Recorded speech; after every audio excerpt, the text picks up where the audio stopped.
উলামা দুই ধরনের। কয় ধরনের? কারো মাধ্যমে দিন ধ্বংস হয়, কারো মাধ্যমে দিন জিন্দা হয়। আপনারা বুঝতে পেরেছেন? উম্মতের উলামা দুই ধরনের, কারো মাধ্যমে দিন ধ্বংস হয়, কারো মাধ্যমে দিন জিন্দা হয়। এভাবে অর্থ, টাকা পয়সা, আমরা কি বলি? অর্থই অনর্থের মূল। মানে কিছু মানুষের অর্থের মাধ্যমে উপকার সাধন হয়, আর কিছু মানুষ অর্থ পেয়ে গেলে অমানুষে পরিণত হয়। ত্রয় অগণতান্ত্রিক আচরণের মূল। কিছু জাতি গণতন্ত্রের মাধ্যমে উপকৃত হয়, কিছু জাতি গণতন্ত্র পাইলে আর হুঁশ থাকে না, পাগল হয়ে যায়। আমি এই দুইটা বলেছি এটাকে বোঝানোর জন্য। উলামা দুই ধরনের হয়, তো যাদের মাধ্যমে দিন ধ্বংস হয় তাদেরকে উলামায়ে সু বলে। কি বলে? উলামায়ে সু। এদেরকে কিভাবে চিনবেন? এই উলামা দুই ধরনের কেন? তো কারণ এলমও দুই ধরনের। এলম কয় ধরনের? আপনার জ্ঞান দুই ধরনের হয়, একটা উপকারী জ্ঞান আর একটা অপকারী জ্ঞান। অপকারী জ্ঞান কোনটা? আপনি ঘরের মধ্যে পেপারে একটা হাদিস শরীফ পড়েছেন, পেপারে আপনি যখন মসজিদের ইমামকে চ্যালেঞ্জ দিবেন, কিসের ভিত্তিতে? ওই পেপারে পড়ছেন যে ওইটা, এটা উপকারী না অপকারী? অপকারী। কিভাবে? এটা আপনার এই জ্ঞান আপনার বিয়াদবির কারণ হয়েছে। কিসের কারণ? বিয়াদবির কারণ। তো যেই জ্ঞান আপনার বিয়াদবির কারণ হবে সেটা কখনো উপকারী জ্ঞান হবে। আমি আবারও বলছি, এটা বড় জরুরি আপনাদের জানা। উলামা দুই ধরনের, এলমও দুই ধরনের। এলমও দুই ধরনের, কিছু উপকারী কিছু অপকারী। এটা আমার নবীর হাদিস।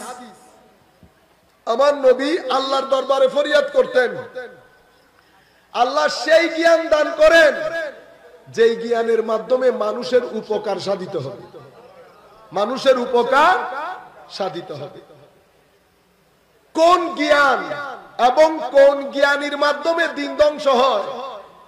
যেই জ্ঞানীর মজলিসে বসে আপনার ভিতর জগতের মধ্যে ঘৃণা, বিদ্বেষ, অহংকারের উদ্রেক হবে, যেই জ্ঞানীর মজলিসে বসে আপনার ভিতরে রিয়া, ঘৃণা, অহংকার, বিদ্বেষ, হুঙ্কার এগুলার উদ্রেক হবে, আল্লাহর ভয় জন্মাবে না, আল্লাহর ভীতি জন্মাবে না, মোহাব্বত জন্মাবে না, চোখ ভিজে আসবে না, সেই ধরনের জ্ঞান এবং জ্ঞানী দুইটাই সমাজের জন্য অপকারী।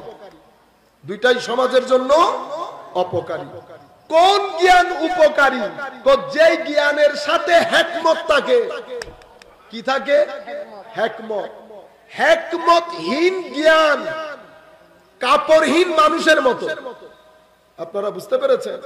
হিকমতহীন জ্ঞান কাপড়হীন মানুষের মতো। কেন? কারণ জ্ঞান যখন কারো সিনার ভিতরে ঢুকে তো জ্ঞান একা আসে না, অহংকার নিয়ে ঢুকে।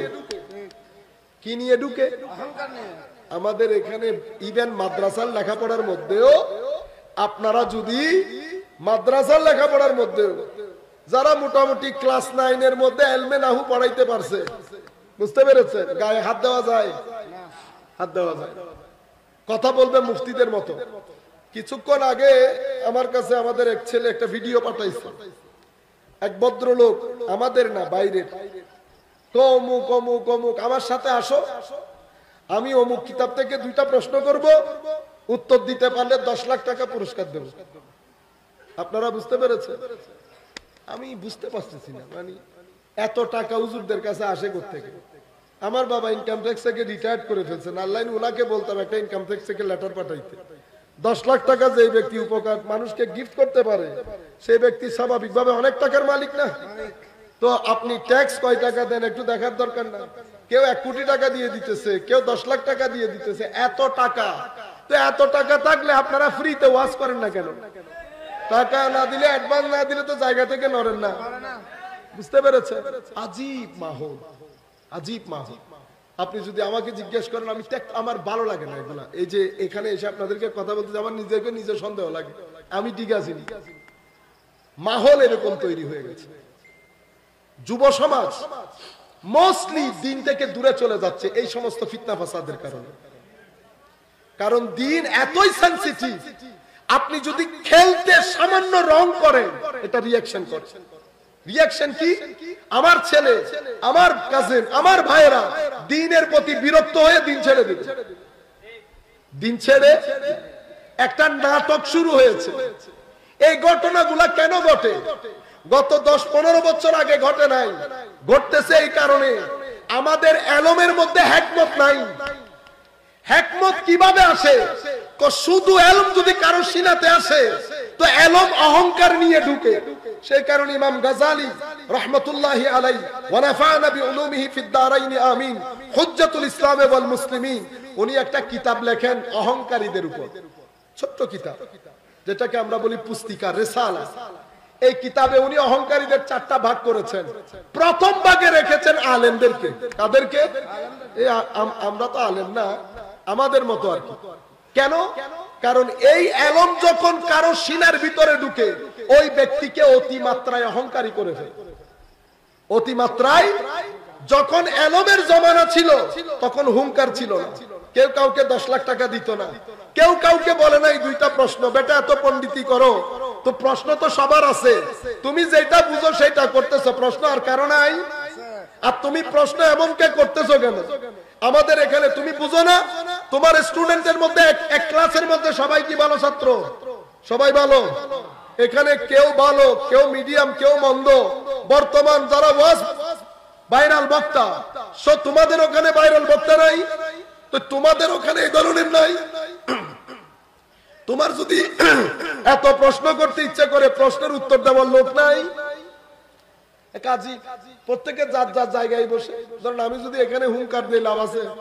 মানুষের আসতেছে ঘুম, সময় বাজে 12টা, আপনি এখানে হুঙ্কার দিয়ে চলে যাইতেছেন, আমার কাকারা বুঝেও নাই কি ঘটনা ঘটছে। বুঝতে পেরেছেন? আপনারা এই ধরনের মাহফিলগুলা অ্যাভয়েড করবেন। যেই মাহফিলগুলাতে আমার নবীর দ্বীনের হুরমত নষ্ট হয়। কি নষ্ট হয়? দ্বীনের হুরমত নষ্ট হয়। কিসের মাধ্যমে? হাসাহাসির মাধ্যমে, মিথ্যা গল্পের মাধ্যমে। শুধু মানুষ হাসানির জন্য ঘন্টার পর ঘন্টা আমরা মিথ্যা বলি এই মাহফিলের মধ্যে বসে। আপনারা বুঝতে পেরেছেন? আমি যুবকদেরকে বলবো, মুরব্বীরা আমাদের মাথার তাজ, ওনারা আমাদের চেয়ে অনেক মুত্তাকি পরহেজগার। আমি ইউথকে বলবো, আল্লাহর ওয়াস্তে আমার নবীর দ্বীনের উপর দয়া করেন। অনেক হয়ে গেছে। যাকেই দাওয়াত করবেন মূল সাবজেক্ট দিয়ে দেবেন এবং বলে দেবেন 2 ঘন্টা, 1.5 ঘন্টা, 1 ঘন্টা আপনার সময়। দয়া করে গালাগালি এখানে হবে না, কারো সমালোচনা হবে না। কনস্ট্রাকটিভ সমালোচনা থাকলে করবেন। কাউকে হেয় করা, আন্ডার এস্টিমেট করা, এগুলো বন্ধ করেন। আমি নতুন সমাজকে, তরুণ প্রজন্মকে এডুকেট করেন, দ্বীন শিখান, আর্ট শিখান, আখলাক শিখান, নির্দিষ্ট বিষয়ের উপর বক্তব্য দেন। নাচা নাচি, কাদা চুরাচুরি, গ্রিনার চাষাবাদ, হুঙ্কার, এটা হুঙ্কার দেওয়ার জায়গা। আমি ইউথদেরকে বলবো সাবধান হন। কারণ আমি আশেক বললে হয় না। এশক তো সেই ব্যক্তির ভিতরে আছে যার এশক তার সিনার ভিতরে রেভলিউশন তৈরি করে, তার চরিত্রকে মদিনাওয়ালার চরিত্রে পরিণত করে। এটাই না এশক, এটা না মোহাব্বত। আমার নবী গালি দিতেন, আমি চেষ্টা করব কাল থেকে গালি না দিতে। আমার নবী ধৈর্য ধারণ করতেন, আমিও কাল থেকে চেষ্টা করব ধৈর্য ধারণ করতে। আমার নবী অতিমাত্রায় ভদ্র ছিলেন, আমি চেষ্টা করব ভদ্র হতে। আমার নবী কখনো কাউকে ঠকান নাই, আমি কালকে থেকে কাউকে ঠকাবো না। এটাকে বেটা এশকে রাসূল বলে, এটাকে মহব্বতে মুস্তাফা বলে। আপনি সারাদিন এশকের কথা বললেন, নামাজটা পর্যন্ত পড়লেন না। আপনার কি মনে হয় আমার নবী গ্রহণ করবে? মনে হয় না। আমার নবী বলছেন, নামাজ আমার এই শামিয়ানার বাঁশ, মানে এই দ্বীনের স্তম্ভ। যে ব্যক্তি নামাজ পড়ে নাই সে আমার দ্বীনের স্তম্ভ কেটে দিয়েছে। আমার নবীর দ্বীনের স্তম্ভ কেটে দিয়ে আপনি শাফাআতে রাসূলের যদি এক্সপেকটেশন করেন, এটা ভুল হবে না?